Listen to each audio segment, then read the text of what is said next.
সবাই হাসান মাহমুদ ভাইয়ের ভূয়সী প্রশংসা করেছেন যে ওনার আলোচনা আমরা শুনতে চাই।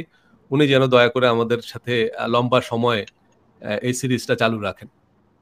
সো আমি আপনাদের সবার পক্ষ থেকে হাসান মাহমুদ ভাইকে আবারও ধন্যবাদ জানাই আমাদেরকে সময় দেওয়ার জন্য, এবং ওনার যে বিস্তর গবেষণা শরিয়া নিয়ে, সত্যিকার অর্থে আমি নিজেও মাদ্রাসায় পড়েছি, বড় বড় মাদ্রাসায় পড়েছি, এবং আমার অনেক বন্ধু বান্ধব যারা মাদ্রাসা লাইনে ছিল তারা পরে মদিনায় গিয়েছে, আল আজহারে গিয়েছে, দেওবন্দে গিয়েছে, এবং সেখান থেকে ফিরে এসে অনেকেই মাদ্রাসায় জয়েন করেছে। তাদের অনেকে মাদ্রাসায় মুফতি, অনেকে হেড মুফতিও হয়ে গেছে। আবার যারা ইসলামিক স্টাডিজ ডিপার্টমেন্টে আছে তাদের অনেকে এখন অ্যাসোসিয়েট প্রফেসর, বেশিরভাগই পিএইচডি করে ফেলেছে।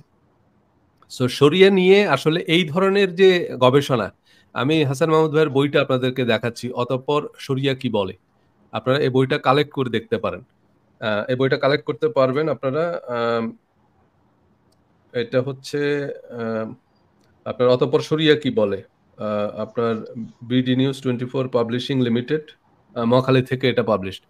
সো আপনারা এই বইটা কালেক্ট করলে বুঝতে পারবেন যে ইসলামের শরিয়া নিয়ে এই ধরনের রিসার্চ করার জন্য প্রথম যে জিনিসটা দরকার সেটা হচ্ছে আপনার বৃত্তের বাইরে চিন্তা করার ক্ষমতা। এ ধরনের রিসার্চ করার জন্য আপনার সাহস দরকার, এবং আমি একই সাথে এটাও বলবো যে এই ধরনের চিন্তা করার জন্য সুযোগও দরকার। কারণ অনেকের সাহস আছে, বৃত্তের বাইরে চিন্তা করার সামর্থ্যও আছে, কিন্তু কথা হচ্ছে সুযোগটা নাই। আমাদের নবীজি সাল্লাল্লাহু আলাইহি সাল্লাম যে কারণে হিজরত করেছেন, এবং হিজরতকে বিভিন্নভাবে উনি উৎসাহিত করেছেন, কারণ উনি মক্কায় শেষ পর্যন্ত কথাগুলো বলতে পারছিলেন না, যে কারণে উনি একটা সেফ জায়গায় গেলেন যেখান থেকে উনি সত্যি কথাটা সম্প্রচার করতে পারতেন। সো আল্লাহর নির্দেশেই সেখানে গিয়েছেন, এজন্য হিজরতকে বিভিন্নভাবে উৎসাহিত করা হয়েছে। সো আমরা অনেকেই, আমার অনেক স্কলার বন্ধু বান্ধবরাও আমাকে বলেন যে না, আপনারা যে কথাগুলো বলতেছেন এই কথাগুলো 100% সত্যি, কিন্তু এই কথাগুলো আমরা আসলে বলতে পারি না, কারণ আপনারা আমেরিকায় থাকেন, আপনারা কানাডায় থাকেন, তাই আপনারা একটু নিরাপদ জায়গায় আছেন বলে এই কথাগুলো বলতে পারেন। আমরা বুঝতে পারি, কিন্তু কথাগুলো আমরা বলতে পারি না, কারণ আমাদের কথা যারা শুনে তারা আমাদের কাছ থেকে একটা সার্টেন জিনিস শুনতে চায়, একটা নির্দিষ্ট কিছু কথা তারা আমাদের কাছ থেকে শুনতে চায়, এর বাইরে গেলেই তারা আমাদেরকে মুরতাদ ফতুয়া দিয়ে বসে।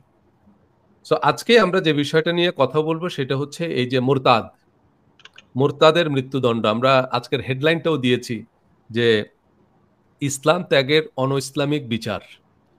কারণ কি দেখেন, এই যে ইসলাম ত্যাগের যে অনইসলামিক বিচার, এই রকম এই যে মুরতাদ মানে যারা ধর্ম ত্যাগ করবেন তাদেরকে মৃত্যুদণ্ড দিতে হবে, বা তাদেরকে কোনো ধরনের কোনো শাস্তি দিতে হবে, এমন কথা কোরআনেও নাই, এমন স্পষ্ট ইঙ্গিত হাদিসেও পাওয়া যায় না। কিন্তু তারপরেও বিভিন্নভাবে ঘুরিয়ে পেঁচিয়ে এই ধরনের ভয়াবহ একটা আইন প্রণয়ন করা হয়েছে সত্যিকারের মুরতাদদের জন্য না। এইটা আজকে হাসান মাহমুদ ভাইয়ের আলোচনা থেকে উঠে আসবে। আমি ওনার বইটা পড়েছি খুব মনোযোগ দিয়ে। এই আইনগুলো করা হয়েছে মূলত যারা ইসলামিক স্কলার, যারা ইসলামিক পণ্ডিত, তাদেরকে হত্যা করার জন্য। এবং যুগে যুগে আমরা আগামী পর্বে সেটার আরো কিছু ইতিহাস দেখব, কারণ আজকে আমরা সবকিছু কভার করতে পারবো না। আগামী পর্বটাই আমরা সেই ইতিহাসটা দেখব। যুগে যুগে হাজার হাজার ইসলামিক স্কলারকে এই আইনে হত্যা করা হয়েছে। মানে তাদেরকে তাদের বিভিন্ন ফতোয়ার কারণে তাদেরকে মুরতাদ ঘোষণা দিয়ে তারপরে ওই যে বিরোধী মতের আর কি, বিরোধী মতের যারা শাসন ক্ষমতায় ছিল তারা তাদেরকে হত্যা করছে। এইভাবে বিভিন্ন ডাইনাস্টি, একটা ডাইনাস্টি আরেকটা ডাইনাস্টিকে নিধন করছে এই মুরতাদ আইনে।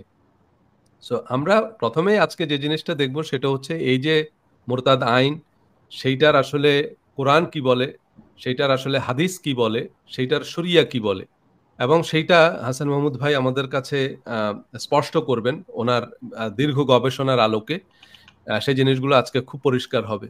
সো আমি বলবো যে আপনারা খুব মনোযোগ দিয়ে এই আলোচনাটা শুনবেন, এবং এই আলোচনাটা আপনারা শেয়ার করবেন, কারণ এইটা আমাদের ইসলামকে প্রশ্নবিদ্ধ করতেছে। আমরা যারা ইসলাম চর্চা করি, আমরা যারা মুসলমান পরিচয় দিই, আমরা বিভিন্ন সময়ে প্রশ্নের মুখোমুখি হচ্ছি।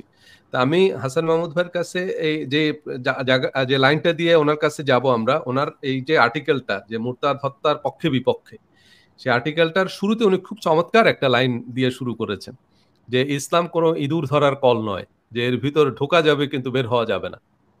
সো আমিও মার্কেটিং পার্সপেক্টিভ থেকে এই জিনিসটা বুঝি যে ওই জিনজিরায় বা আপনার ওই গুলিস্তান থেকে নকল প্রোডাক্ট কিনলে তারা বলে যে কোনো রকম আপনি যদি একবার হাত দেন আপনাকে দাম একটা বলতে হবে, নিতে হবে, এটার ফেরত দেওয়া যাবে না। কিন্তু কোনো একটা অভিজাত শপিং মল, যারা প্রোডাক্টের ব্যাপারে যাদের কনফিডেন্স আছে, তারা কখনো এইরকম করে না।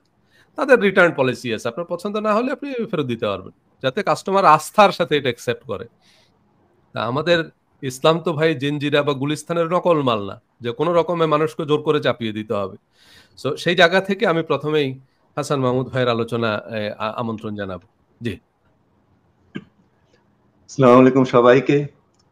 যারা প্রশংসা করেছেন তাদের ধন্যবাদ, কিন্তু আসল সকল প্রশংসা যার, সকল প্রশংসা তার। আমি একজন সাধারণ বাঙালি, আমি আপনাদের চেয়ে বেশি ট্যালেন্টেড নই, কিন্তু আমি বহু বহু বছর ধরে এই শারিয়ারটা পড়ছি। যারা ইসলামিক হিস্ট্রি নিয়ে ঘাটাঘাটি করেন, অ্যাকচুয়ালি ইসলামিক হিস্ট্রি কথাটাই ভুল। ইসলামের আবার ইতিহাস কি? ওটা তো হযরত আদম আলাইহিস সালাম থেকে শুরু। আমরা যেটা মিন করি সেটা আসলে হিস্ট্রি অফ মুসলিমস, যেটা মক্কা মদিনা থেকে শুরু হয়েছে। যাই হোক, ওই ইতিহাস নিয়ে যারা একটু ঘাটাঘাটি করেন তারা এই আপনি যে যে কথাগুলো লিখেছেন টেক্সটে, যে এত হাজার হাজার আলেমদেরকে হত্যা করা হয়েছে, কত লোককে যে হত্যা করা হয়েছে এই ভিন্ন মতের কারণে, it's a very sad part of our history. এইটা যখন আমি দেখি তখন আমার মনে হয় ওই যে সূরা বনী ইসরাঈল আয়াত 64, আল্লাহ ইবলিসকে অনুমতি দিয়েছিলেন যে ঠিক আছে তুমি যাও, তোমার যত রিসোর্স আছে সব কিছু নিয়ে মানব জাতিকে পথভ্রষ্ট করো, শুধু মুসলিম না। তো ইবলিস কিছুটা হলেও তো সফল হয়েছে। এটা এত দূর গিয়েছিল যে মজহাব যখন হলো 4টা মজহাব, হানাফি, শাফি, মালিকি, হাম্বলি, তো ওই ইমামদের ঠিক পরে পরে এত বিভেদ হয়েছিল, তাদের মধ্যে দাঙ্গা হয়েছিল। আপনারা ইবনে কাতিরের বইতে পাবেন 19 পৃষ্ঠায়। শাফি আর হানাফিদের মধ্যে বিয়ে বন্ধ হয়ে গেছিল, এমনকি কাবা শরীফও রেহাই পায়নি। কাবা শরীফের 4 কোনায় 4টা পালপিট, যেটাকে বলে মেম্বার বানিয়ে 4 মাযহাবের লোক ওইখানে নামাজ পড়েছে, হজ করেছে 1000 বছর। এই 1700 শতাব্দীতে যখন ওয়াহাবিরা এসে জয় করে ওগুলো, তখন তারা ভেঙে দেয়। তো এটা এতটা কষ্টের। এই যে আজহার ইউনিভার্সিটির সিল সিগনেচার দেওয়া বইতে আছে যে ইমাম মালিক উনি মারা গেছেন 795-এ। ইমাম শাফিকে ইমাম মালিকের অনুসারী আরেকটা ইমাম, তার নাম ফিতিয়ান, সে দলবল নিয়ে ইমাম শাফিকে এত মেরেছিল যে ওটাতেই ইমাম শাফি কয়েকদিন পরে মারা যান। তো একটা জিনিস আমরা খেয়াল করে দেখেছি যে যারা মুরতাদ ফতোয়া দেয়, বাংলাদেশেও দেখবেন যারা অন্যদেরকে মুরতাদ ফতোয়া দেয়, ওরা কিন্তু স্বভাবগতভাবে অহংকারী হয় খুব, তাই না? কিন্তু তারা খেয়াল করে না কোরআনে কি আছে। সূরা নিসা আয়াত 36, আল্লাহ অহংকারীকে পছন্দ করেন না। এই কথা বহু দার্শনিক বলে গেছেন, নেতা বলে গেছেন। এটা অ্যাকচুয়ালি এটা গীতাতেও আছে। মা কুরু ধনে জানে যৌবনে গারবাং হরতি নিমে সৎকালাং সারবাং। ধন জন যৌবন কোনো কিছুর গর্ব করো না, কেননা হরতি হরণ করে নেয়, নিমেষাত চোখের পলকে, কালাম সময়, সবকিছু। গর্ব করা ভালো নয়। দেখেন, মুরতাদ হত্যার পক্ষে বিপক্ষে দলিল আছে, আমি দুটোই দেখাবো। তার কারণ এটা খুব ইন্টারেস্টিং ব্যাপার হচ্ছে যে চাঁদ পৃথিবীর চারদিকে ঘোরে, তো আমরা কিন্তু মানে চাঁদ এমন ভাবে ঘুরে আমরা চাঁদের একটা পিঠি দেখি, চাঁদটা ঘোরেই ওইভাবে। কিন্তু আপনি যদি চাঁদ সম্বন্ধে কোনো সিদ্ধান্ত নিতে যান তাহলে আপনাকে চাঁদের ওই পিঠটাও তো দেখতে হবে, ওই পিঠটাও দেখতে হবে। জি। তো এই যে ইসলামের একটাই চেহারা আমাদের জাতির সামনে ধরে রাখা হয়েছে, মুরতাদ হত্যা বলেন, সঙ্গীত বলেন, ভাস্কর্য বলেন, পলিটিক্যাল ইসলাম বলেন, ইসলামের রাষ্ট্র বলেন, এর অন্য বয়ানও আছে। আমি জাতির বিশেষ করে প্রজন্মকে বলছি যে সেই বয়ানগুলোও দেখেন, মওদুদিও পড়েন, নাহদাতুল উলামার বইও পড়েন। একজন ইসলামী রাষ্ট্রের পক্ষে, অন্য আলেমরা ইসলামী রাষ্ট্রের বিপক্ষে কেন খুঁজে বের করেন, এই কৌতূহলটা দরকার আছে। এইরকম কৌতূহল নিয়েই আমি শারিয়া আইন পড়েছি। আমি কিছু দলিল দেখাবো, কিন্তু মাথা ঠান্ডা করে গবেষণা করতে হবে। বাই দ্য ওয়ে, আমরা কিন্তু এখানে শুধুমাত্র ইসলাম ত্যাগের কথা বলছি, অন্য কোনো অপরাধের কথা বলছি না। ইসলামের দুর্নাম করা, শাতিমে রসুল, রসুলের দুর্নাম করা, ওগুলো না, শুধু মনে মনে ইসলাম ত্যাগ। এর উপরে দেশে বিদেশে অনেক কাজ হচ্ছে। বাংলাদেশে একটা ভালো সংগঠন আছে, the institute of Quranic research and application, Iqra. তো সেটা রিসার্চ ফেলো শওকত জওহর এবং সাদিক মোহাম্মদ আলম একটা ছোট্ট বই লিখেছেন, আল কোরআনের আলোকে মুরতাদ হত্যার অবৈধতা, পেলে ওটা পড়বেন। আচ্ছা, না এখন মুরতাদ পক্ষে কি দলিল আছে? না, অবশ্যই আছে, না হলে ডক্ট্রিনটা আছে কেন? যেমন নবী সাল্লাল্লাহু আলাইহি ওয়াসাল্লাম বলেছেন যে ব্যক্তি ধর্ম ত্যাগ করে তাকে খুন করে।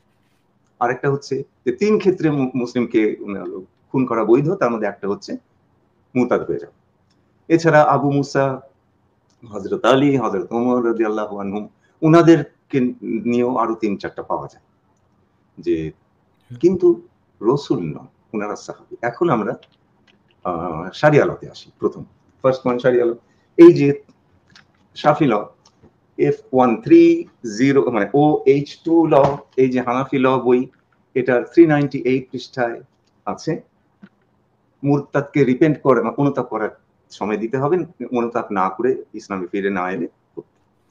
আর হানাফি লতে আছে নারী মুরতাদকে আজীবন গৃহবন্দী, মুরতাদের বিয়ে, সাক্ষী এবং উত্তরাধিকার বাতিল হয়ে যায়। এটাই সাধারণভাবে মোটা দাগে নিয়ম। আর ইমাম ইবনে হাজার হায়তামি, তার একটা তালিকা আছে 440টা আর্টিকেল দিয়ে, যেগুলো করা ইসলামের বিরোধী। তার মধ্যে অনেকগুলো আছে যেগুলো করলে মুরতাদ হতে হয়, আমি সেদিকে যাচ্ছি না। জাফরি শারিয়া, সেটাতেও একই কথা আছে, 3 দিনের সময়, তারপরে না মানলে হতে। নেক্সট পয়েন্ট, বাস্তবতা। এখন আমি ইতিহাসের কিছু বাস্তবতা দেখাবো। আর বাস্তবতা কিন্তু আপনাকে সজল বলবো, রোশন বলবো, না সজল রোশন বলবো? সজল, সজল বললেই হবে। আচ্ছা, সজল। বাস্তবতা কিন্তু আমার মানে কেয়ার করে না যে আপনার কি মনে হলো, আমি কি মনে করছি। না, যা বাস্তব তা বাস্তব। আমি দর্শকদেরকে এবং আপনাকেও অনুরোধ করবো, আপনারা সার্চ করেন তানজিমাত কি। হ্যাঁ, বাংলাতেও করতে পারেন, ইংরেজিতে করলে জেড দেওয়া হবে। আর এই কি কথাটা দীর্ঘিকার, ওনারা কেন যে লিখেছিলেন, ওটা খুব চমৎকার একটা ওয়েবসাইট আছে, ইসলামিক হিস্ট্রি ভার্চুয়াল একাডেমি। তাদের নিবন্ধ বিস্তারিত নিবন্ধ আছে তানজিমাত কি, তানজিমাত যুগে অটোমান গৃহীত সংস্কারাবলী কি। এখানে আপনারা দেখবেন 1839 সাল থেকে 1869 পর্যন্ত ওসমানিয়া খলিফা কিছু শারিয়া আইনের সংস্কার করেন। তার মধ্যে চ অংশের 2 নম্বরে দেখবেন ধর্মীয় স্বাধীনতা। সেখানে লেখা আছে 1839 সালের আইনে ইসলাম ত্যাগের জন্য মৃত্যুদণ্ড দেওয়াকে অবৈধ করা হলো। আচ্ছা, হ্যাঁ, তাহলে মুসলিম খলিফা শারিয়া মুরতাদের মৃত্যুদণ্ড বন্ধ করলেন। এবার আমরা যাই, শারিয়া কোর্টগুলো কি রায় দিয়েছিল। এই বইটা সেই দিক দিয়ে একটা অসাধারণ বই, ডক্টর আমিরা আজহারি সানওয়াল। এই পুরো বইটাই, এর মধ্যে শারিয়া কোর্টের অনেক মামলার কেস স্টাডি আছে, দলিল আছে। এটার 119 পৃষ্ঠায় আছে যে মামলা, সেটা হচ্ছে যে ইব্রাহিমের শ্বশুর শারিয়া কোর্টে আবেদন করলো যে ইব্রাহিম ইসলামকে কার্স মানে অভিশাপ দিয়েছে, গালাগালি করেছে।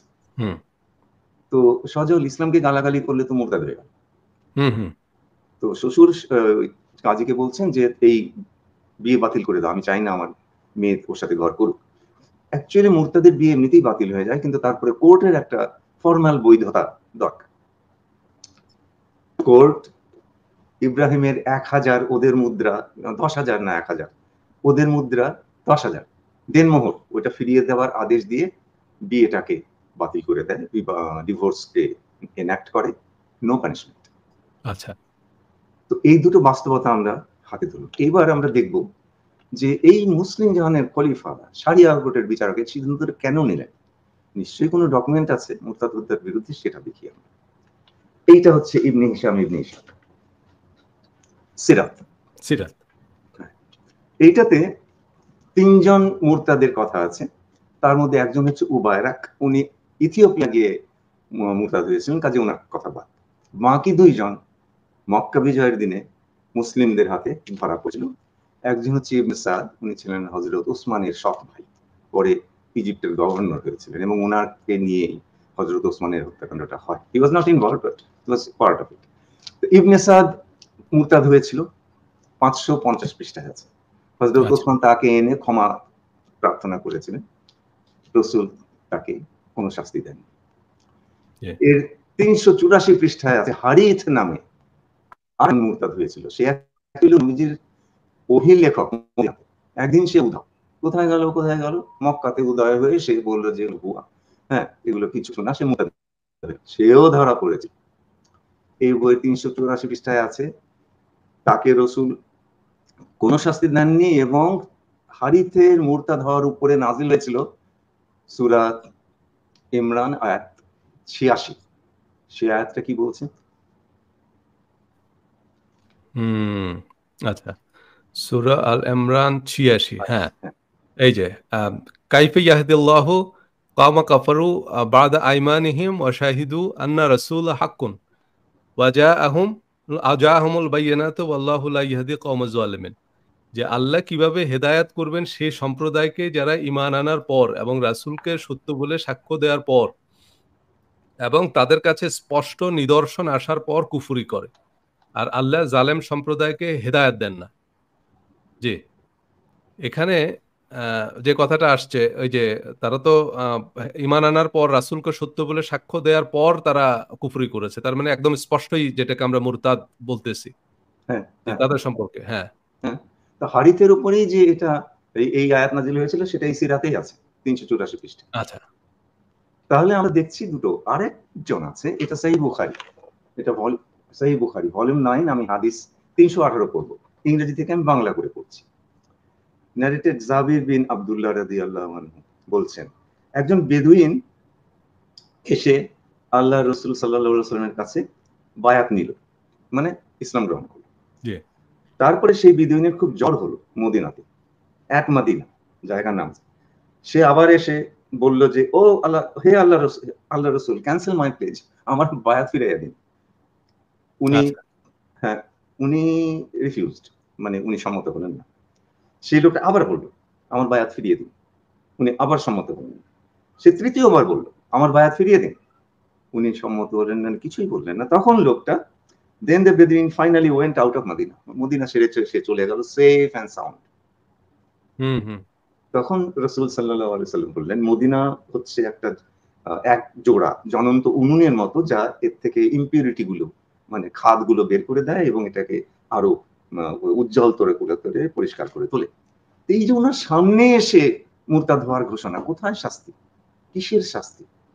এইখানে আরেকটা জিনিস সজল আপনি একটু খেয়াল করবেন। জি, মুরতাদ হত্যের পক্ষে যে হাদিসগুলো আমরা দেখলাম, সেখানে কিন্তু কোনো মুরতাদের নাম নাই। জি। রসুল সাল্লাল্লাহু আলাইহি সাল্লাম কোন মুরতাদকে হত্যা করার নির্দেশ দিয়েছিলেন এমন কোনো নাম নাই, জায়গারও নাম নাই। কিন্তু ও আচ্ছা, আরেকটা প্রশ্ন যেটা সেটা হচ্ছে মোরতাদের মধ্যে তো আবার ২ রকম আছে। একটা হচ্ছে যারা মানে যেমন ধরেন আমরা জন্মসূত্রে মুসলমান। আমাদের মধ্য থেকে কেউ যদি পরে ডিসিশন নেয় যে না আমি মুসলমান থাকব না।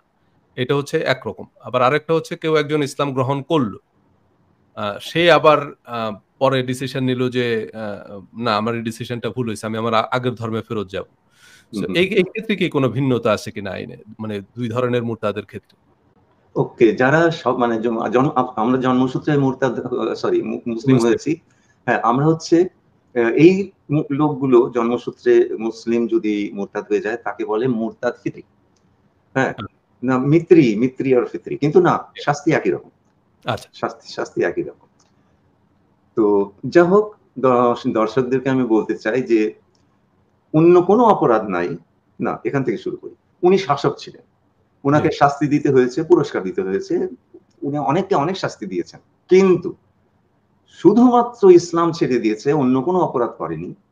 এমন একটা উদাহরণও আমি সহিহ সিত্তায় পাইনি। আপনারা যদি পান আমাকে জানাবেন। এখানে এসেই রিদ্দার যুদ্ধ সহ সব মুরতাদ হত্যার সমর্থক সব দলিল বাতিল হয়ে যায়। বিস্তারিত আমি দিয়েছি। আসলে আমার মূল বই এইটা, সারিয়া কি বলে আমরা কি করি। আচ্ছা।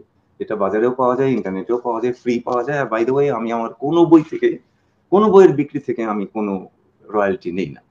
কাজেই আপনারা যদি বই চান, বই কিনতে পারেন। ফ্রি ডাউনলোড আছে আমার ওয়েবসাইটে, সেখান থেকে নিতে পারেন। তো আমার বইতে আমি দেখিয়েছি এই চ্যাপ্টারে যে ওই যে রিদ্দার যুদ্ধে নিয়ে আমরা বিপরীত বয়ান পাই। একটা হচ্ছে যে তারা ইসলাম ছেড়ে দিয়েছে। হযরত হুম, আবু বকর রাদিয়াল্লাহু আনহু যুদ্ধ করেছিলেন, পরাজিত করেছিলেন। আরেকটা বয়ান হচ্ছে, এবং সেটা শক্তিশালী বয়ান, যে তারা ইসলাম ছাড়েনি। তারা হযরত আবু বকর রাদিয়াল্লাহু আনহুর সরকারকে বাইতুল মালে যাকাত দিতে অস্বীকার করেছিল। কেননা ওই যে হুম, গাদী রেখমের বক্তৃতা, যেটা আপনি আপনার বিভিন্ন আ জি, ইভেন্টে আপনি এলাবোরেট করেছেন। গাদী রেখমের বক্তৃতা এবং আরো কিছু ডকুমেন্ট আছে, আমি সেদিকে যাচ্ছি না। সেটার ভিত্তিতে অনেক মুসলিম মনে করত যে হযরত আলী রাদিয়াল্লাহু আনহুর খলিফা হওয়ার কথা। জি, কাজেই উনার খেলাফত অবৈধ। কাজেই ওখানে জাকাত দেওয়া যাবে না। তো সেই ইয়েমেনের সেই গোত্র নুমাইরা নাম ওই ধরনের। তারা ইসলাম ত্যাগ করেনি, এই সরকারকে জাকাত দিতে অস্বীকার করেছে। তো যাই হোক, এটা দুই রকম দলিল আছে, আমরা সেখানে ছিলাম না, কাজে কে কি বিশ্বাস করবেন সেটা তার ব্যাপার। এইবার আমরা আসবো সজল আল ফুরকান, ক্রাইটেরিয়ান, দি ক্রাইটেরিয়ান, রাইট? জি।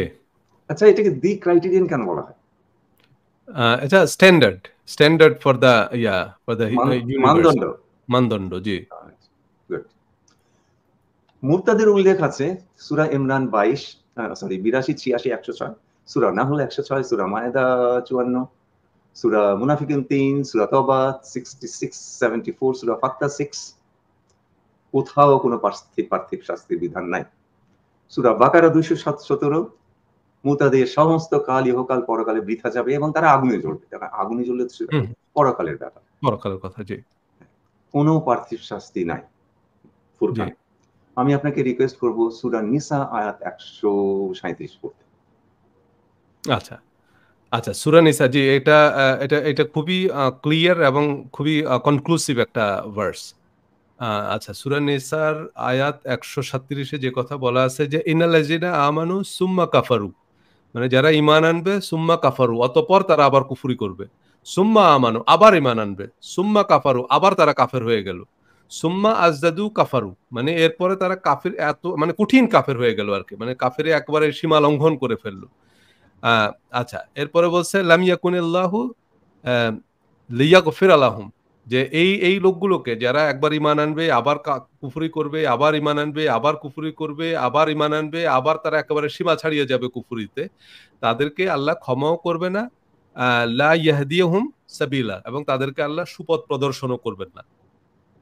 মানে এইটা হচ্ছে মানে আল্লাহর বিধান, যে আল্লাহ তাদেরকে ক্ষমাও করবে না, মানে পরকালে শাস্তি দিবে, এবং তাদেরকে আল্লাহ সুপথ প্রদর্শন করবে না দুনিয়াতে, কিন্তু দুনিয়াতে তাদেরকে শাস্তির কোনো বিধান দেওয়া হয়নি, এবং ফিরে আসার দরজা খোলা আছে। ফিরে আসা দরজা খোলা আছে। হ্যাঁ, আমি আপনাকে পরিচয় করিয়ে দিতে পারি এমন লোকের সাথে যারা মুরতাদ হয়ে গেছিল, যে মুসলিম ফিরে এসে শুধু ইসলামই গ্রহণ করেনি, মুসলিমই হয়নি, সেই ইসলামের বাণী প্রচার করছে এবং এখনো করছে।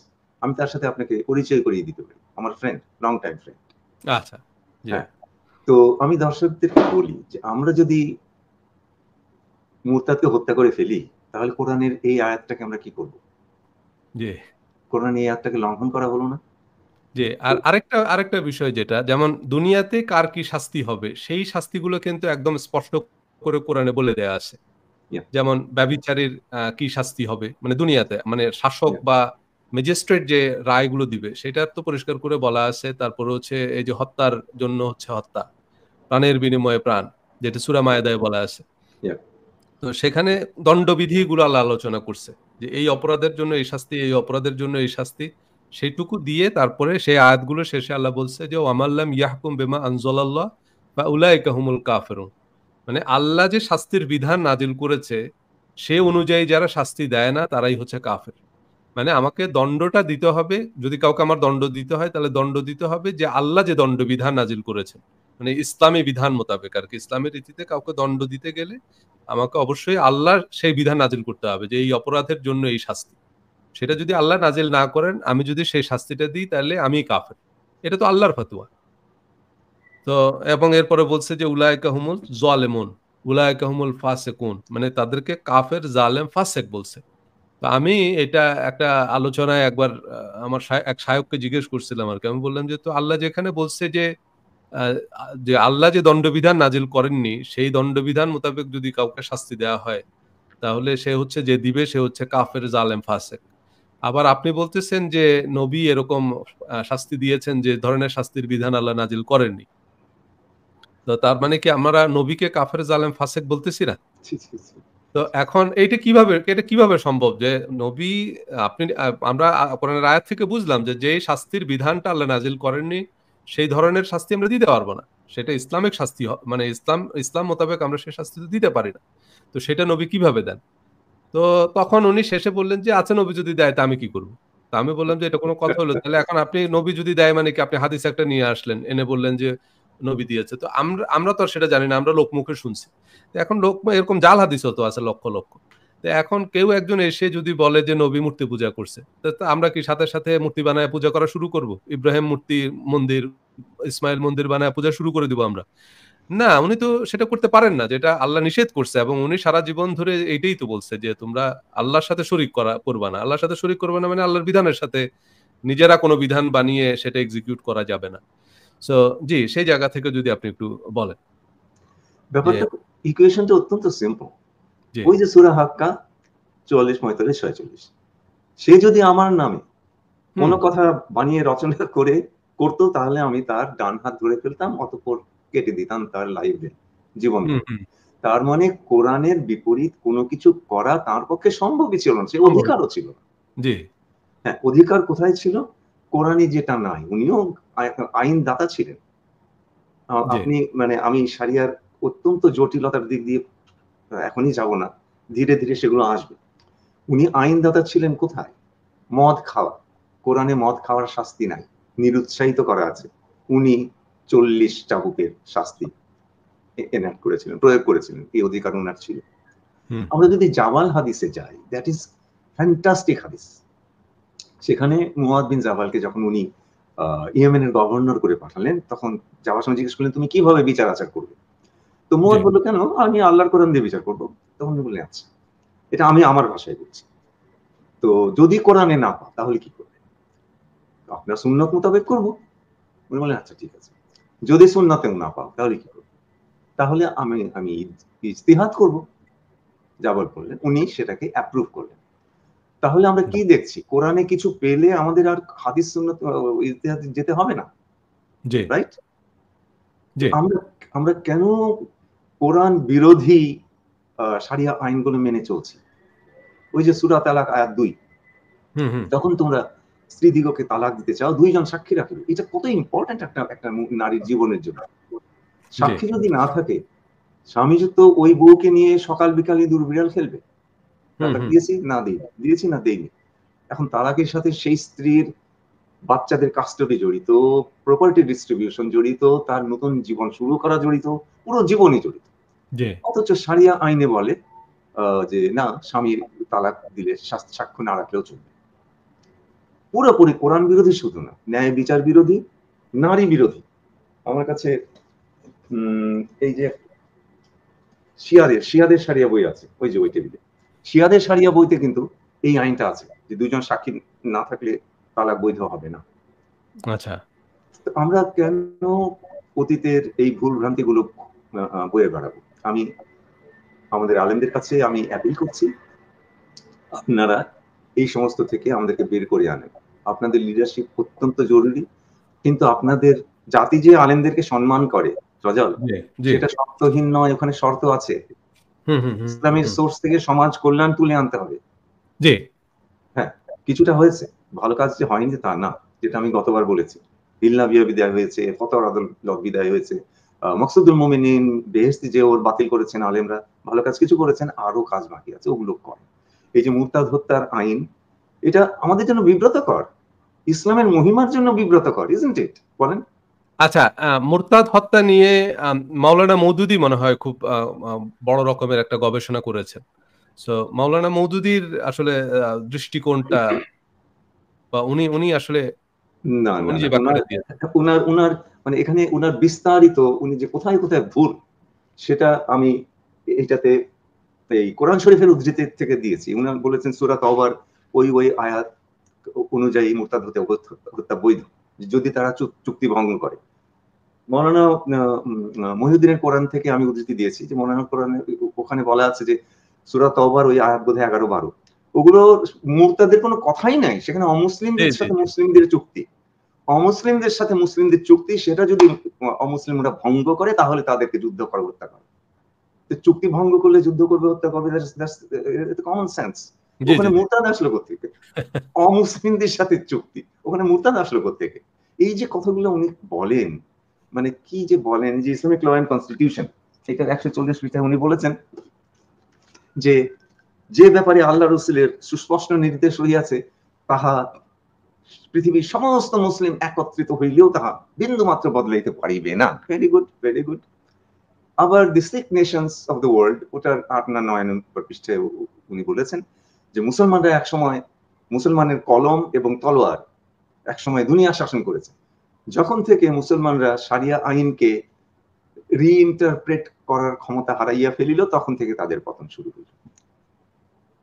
তো আর শারিয়া শব্দটা অ্যাকচুয়ালি কোরআনে আছে 3 জায়গায় অ্যাক্টিভলি, যেটাতে আমরা জড়িত।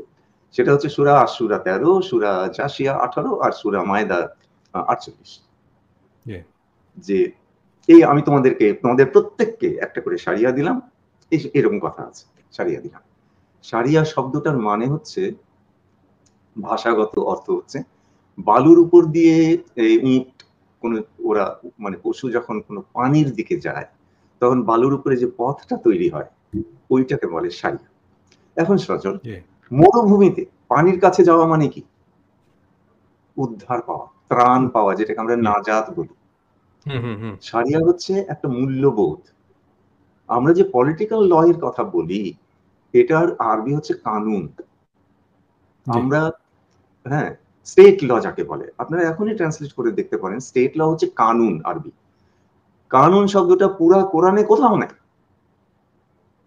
তার মানে আল্লাহ যা দিয়েছেন ওটা পলিটিক্যাল ল নয়, 2-4টা আইন আছে, দিতে হয়েছে, কিন্তু উনি দিয়েছেন বিধান। আমি দর্শকদেরকে খুবই অনুরোধ করব, একটু চিন্তা করেন, বিধান এবং আইন আলাদা। বিধান থেকে যেটা আসে সেটা হচ্ছে ফিকহ। ফিকহ মানে হচ্ছে মানুষ যেভাবে উপলব্ধি করছে, আলেমরা যেভাবে কোরআনকে বুঝেছেন, রসুলকে বুঝেছেন, ওটা হচ্ছে ফিকহ। ওই ফিকহ থেকে শারিয়া আইনগুলো লেখা হয়েছে। এটা খুব ইজি সমীকরণ এবং সবাই এটা বলেন, এখানে কোনো দ্বিমত নাই। আমি আবার রিপিট করি, বিকজ ইটস সো ইম্পর্টেন্ট। কোরআন যেটা দিয়েছে, দ্যাটস নট পলিটিক্যাল ল, কোরআন দিয়েছে বিধান। যেই বিধান থেকে মানুষ পলিটিক্যাল ল বানাবে, তাই না? সেই জন্যই আলেমদের ফিকহ। ফিকহ মানে মানুষের উপলব্ধি। এখন আমাদেরকে এই বাস্তবতা মানতে হবে যে মানুষের উপলব্ধি কারেক্ট হতে পারে, কখনো ভুলও হতে পারে। তো আমরা শারিয়া আইন কারেক্ট ভুল কিভাবে বিচার করব? আলেমরা কিভাবে বিচার করবেন? ফলাফল দেখে বিচার করবেন, ফলাফল দেখে, জি, কমন সেন্স দিয়ে বিচার করবেন। যেমন ধরেন, আমি তো শারিয়া আইনকে আমি একটা ট্যাবলেটের মতো মনে করি, যে অপরাধ হচ্ছে অসুখ আর আইন হচ্ছে একটা ট্যাবলেট। মনে করেন আপনি মাথা ব্যথার একটা ট্যাবলেট কিনলেন, আপনি তো হেলথ সায়েন্সের লোকই না, তো এই ট্যাবলেট নিয়ে মন্তব্য করার আপনার অধিকার আছে কি? না। ওয়েল, আপনার যদি এই ট্যাবলেট নিয়ে খেয়ে মাথা ব্যথা ভালো না হয়, তখন আপনার এই আপত্তি করাটা শুধু আপনার অধিকারই না, এটা জরুরিও বটে, যাতে হেলথ সায়েন্টিস্টরা আপনার কাছ থেকে শোনে যে তোমরা এটা কি বানাইলাম, এটা খেয়ে তো আমার মাথা ব্যথা ভালো হলো না। সো ওনারা বলবেন যে আরে আমাদের রিসার্চ তো কমপ্লিট হয়নি এখনো, তাহলে আমরা আরো কিছু কাজ করি। ঠিক আছে, জি, তাই না? জি, আমার অবস্থানটা এক্স্যাক্টলি ওইখানে। আমি এত বছর ধরে শারিয়া পড়েছি, কিছু শারিয়া আইন আমার কাছে প্রশ্নবিদ্ধ লেগেছে, আমি টেবিলে রাখলাম জাতির সামনে, আলেমদের সামনে। এরপরে আপনারা কাজ করেন কি করেন না সেটা আপনাদের ব্যাপার। এটা ঠিক এইরকম। আরেকটা প্রশ্ন যেটা সেটা হলো যে আমাদের কোরআনে মুরতাদ হত্যার আইন নাই, হাদিস থেকেও আমরা আসলে পরিষ্কার হতে পারছি না যে এরকম কোন মানে শুধু ধর্ম ত্যাগের জন্য রাসূল সাল্লাল্লাহু আলাইহি ওয়াসাল্লাম কাউকে মৃত্যুদণ্ড দিয়েছেন এমন কোন হাদিস আসলে পাওয়া যায় না। তো তাহলে এই যে মুরতাদ হত্যার যে প্রচলনটা ইসলামে আসলো, এইটা কোথা থেকে আসছে? এটা পূর্ববর্তী ধর্মগুলো থেকে আসছে? ওয়েল, এটা বাইবেলে আছে, ইয়েস। যদি কেউ বলে চলো আমরা অন্য স্রষ্টার সেবা করি, তখন তাহাকে শহরের প্রাচীরের বাইরে লইয়া প্রস্তরাঘাতে হত্যা করিবে, এটা বাইবেলে আছে। আচ্ছা, মানে তার মানে আপনি খুব ভালো কথা বললেন।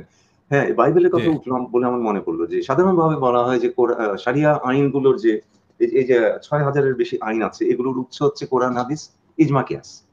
অ্যাকচুয়ালি এই যে শারিয়া বইতে কোরআন, হাদিস, ইজমা, কিয়াস, অ্যাকচুয়ালি আমি আমার বইতে শারিয়া আইনের উদাহরণ দিয়ে দেখিয়েছি যে শারিয়া আইন এসছে কমপক্ষে 11টা উৎস থেকে।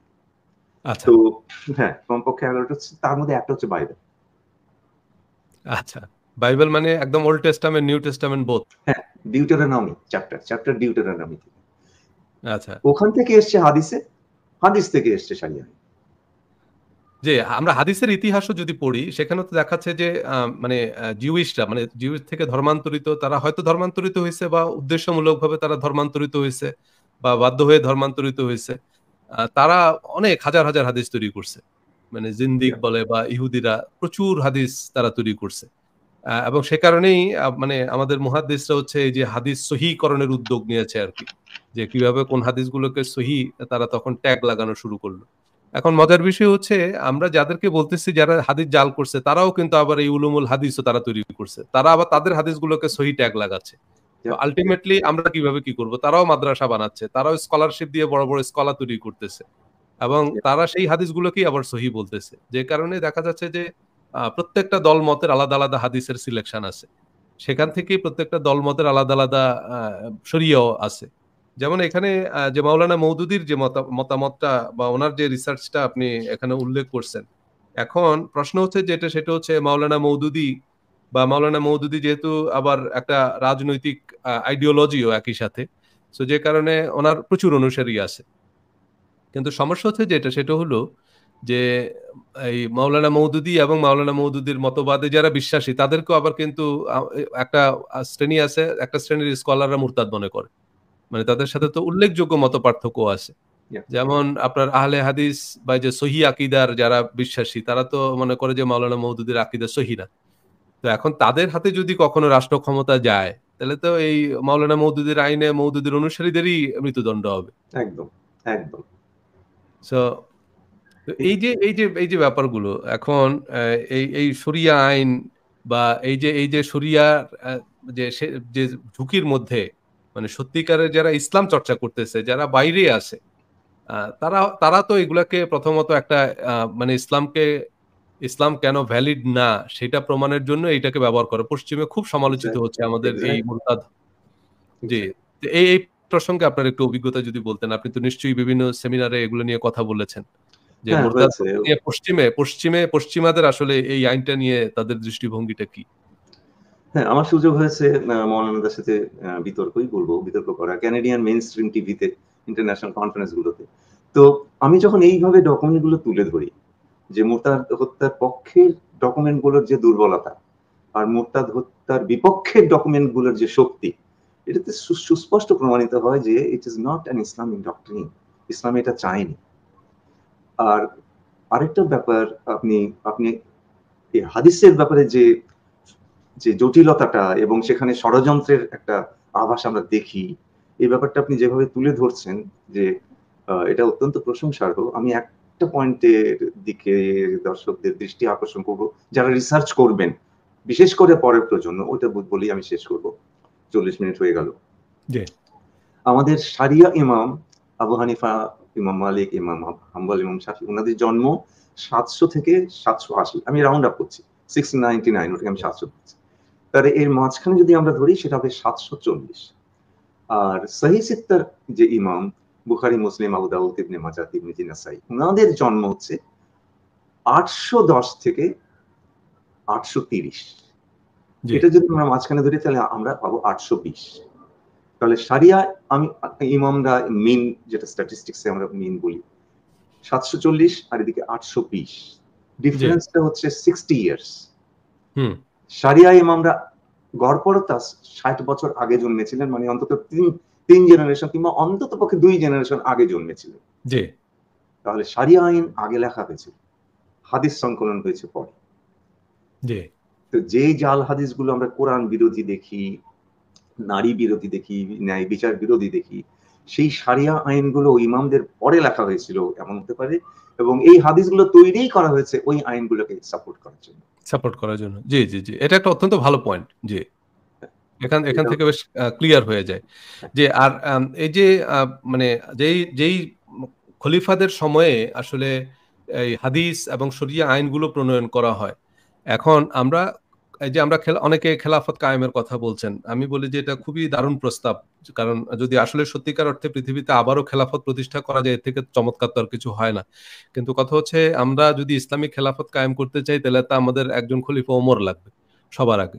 তো এখন কথা হচ্ছে যে আমাদের মধ্যে খলিফা ওমরটা কে? আগে উনাকে এসে বলতে হবে তো যে আমি হচ্ছি খলিফা ওমর। কারণ খলিফা ওমর ছাড়া তো আর আমরা খলিফা ওমরের খেলাফতও কায়েম করতে পারবো না। এখন ইসলামিক খেলাফত নাম দিলেই হবে না। ইসলামিক খেলাফতে খলিফা আবু বকর ওমরের মতো খলিফা যেমন ছিলেন, ইসলামিক খেলাফতে কিন্তু এজিদ মারওয়ানের মতো খলিফাও ছিল। Yes. এখন এই যে 1000 বছর বা 1000 বছরের যে ইসলামী খেলাফত, সেইটা আমরা যদি শুধু গ্লোরিফাই করি খলিফা আবু বকরকে দিয়ে, খলিফা ওমরকে দিয়ে, বা খলিফা হযরত ওসমানকে দিয়ে, খলিফা হযরত আলীকে দিয়ে, তাহলে তো আমরা পুরো পিকচারটা দেখতে পারবো না। কারণ ওনারা তো রাশিদুন খলিফা, ওনারা হচ্ছে প্রপারলি গাইডেড খলিফা, ওনারা হচ্ছে রোল Right. মডেল খেলাফতের, Right. ওনারা মডেল, এটা ঠিক আছে। এবং এটা শুধু খলিফা আবু বকর ওমরকে শুধু মুসলিম বিশ্ব সম্মান করে তা না। আপনার মাইকেল এইচ হার্ট যে বইটা লিখছে, the 100 influential people in the history of the world, সেখানের মধ্যেও কিন্তু খলিফা আবু বকরের কথা আছে, খলিফা ওমরের কথা আছে, খলিফা ওসমান এবং আলীর কথা আছে। তো তার মানে কি, সারা পৃথিবী কিন্তু ওনাদের যে ন্যায়পরায়ণতা, ওনাদের যে শাসন, সেইটা প্রশংসা সারা পৃথিবীর মানুষই করতেছে, পশ্চিমেও সে প্রশংসা আছে। কিন্তু একই সাথে আমাদের তো খেলাফতের ভিন্ন চিত্র দেখতে হবে। যে Exactly. এই যে যে যে আপনার বইয়ের প্রথম চ্যাপ্টারেই সেই জিনিসটা আপনি তুলে ধরেছেন, যে এই যে 661-তে যখন হযরত আলী রাদিয়াল্লাহু তাআলা আনহু নিহত হন, তারপর থেকে এই যে ইসলামিক মানে খেলাফত কিভাবে গেল একবারে 908 পর্যন্ত, একেবারে এই যে সামানিদ খেলাফত দ্বারা রক্তক্ষয়ী যুদ্ধে এই যে সাফারিদ খেলাফতের অবসান, মানে এই যে একটা লম্বা হিস্ট্রি। এবং এই জায়গায় কিভাবে করে আমরা দেখলাম যে এজিদ কিভাবে করে আমাদের নবীজির পুরো বংশটাকে শেষ করলো, এবং মক্কা মদিনা আক্রমণ করে গণহত্যা চালালো, গণধর্ষণ চালালো। মানে ধর্ষণ চালালো। Yes. জি। তো Yes. এখন এই যে এরাই তো আমাদেরকে এই শরিয়া আইনগুলো দিয়েছে। এরা আমাদের এই সময়গুলোতেই কিন্তু শরিয়া আইন প্রণয়ন ডেভেলপ করা করে। হয়েছে, এই সময়গুলোতেই হাদিস প্রণয়ন করা Yes. হয়েছে। Yes. সো এইদের এই ইতিহাসগুলো, এগুলো তো একেবারে ইসলামের ইতিহাস থেকে আমরা বলবো, আমরা তো আর পশ্চিমাদের ইতিহাস থেকে বলবো না, একেবারে পিওর ইসলামিক ইতিহাস থেকেই আমরা বলবো। তাহলে আমরা বুঝতে পারবো যে এই ইসলামী শরিয়া আইন এবং হাদিস গ্রহণের বেলায় আমাদেরকে কেন সতর্ক থাকতে হবে, এবং আমাদেরকে আরো কেন অনেক কিউরিয়াস থাকতে হবে, যে না আমরা একজন ফিকার কিতাবে পেলাম আর সেটাকেই আমরা মেনে নিলাম। এই ফিকার কিতাবগুলো কিভাবে আসলো, সেজন্য আমাদের এই সময়কালটা সম্পর্কে জানা দরকার। মানে একটা চিত্র না, শুধু যে আপনি যেটা বললেন যে চাঁদের অপর পিঠও আমাদেরকে দেখতে Yes. হবে। অবশ্যই, তো আমরা অবশ্যই। আগামী আগামী আগামী সোমবারে আমরা যে পর্বটা করব সেটা হচ্ছে যে এই যে ইসলামী খেলাফত যে সময়টাতে শরিয়া এবং হাদিস সংকলিত হয়েছে, বা এই যে শরিয়া আইন, সেটার এই যে অপর পিঠটা, আমরা যেটা শুনি ইসলামিক খেলাফতের যে আহ, মানে স্বর্ণযুগ, মানে চার খলিফার যুগ, চার খলিফার যুগের পর আসলে কি ঘটলো। কারণ চার খলিফার সেই নামেও তো অনেক মিথ্যা হাদিস, চার খলিফার নামেও অনেক মিথ্যা শরিয়া বানানো হয়েছে। কারণ পরবর্তীতে যারা আসছে তারা তাদেরকে নিয়ে ম্যানিপুলেট করে করে অনেক কিছু করেছে। তো আমরা ওই যে ইসলামী খেলাফতের যে অপর পিঠটা আছে, সেইটা আমরা একটু আগামী পর্বে দেখবো, যদি আপনি উম, সম্মত। আমি ওই ব্যাপারে আমি এখনো প্রিপেয়ার্ড নই। হ্যাঁ, আমরা বরং সামনের ইয়েতে এমন একটা সারি আইন নিয়ে কথা বলি যেটাতে মানে অসংখ্য নারীর জীবন একবারে ধ্বংস হয়ে যায়। সেটা হচ্ছে খোলা আলো। আচ্ছা। হ্যাঁ, আমরা বরং ওইটা নিয়ে আলোচনা করি, কেননা ওটা মানব খোলা বলতে জীবনকে, হিল্লা বিয়ে? না, নারীর তালাকের অধিকার, নারীর আচ্ছা আচ্ছা আচ্ছা বিবাহ বিচ্ছেদের অধিকার, ওটার উপরে। কেননা ওইটার সাথে আচ্ছা নারীদের, অগণিত নারীদের জীবন একেবারে ওতপ্রোতভাবে জড়িত। তো ওইটা আচ্ছা। আমি চাই আমার দর্শক একটু, আমি যে দলিলগুলো দেখাবো একটু দেখুক, একটু চিন্তা করুক।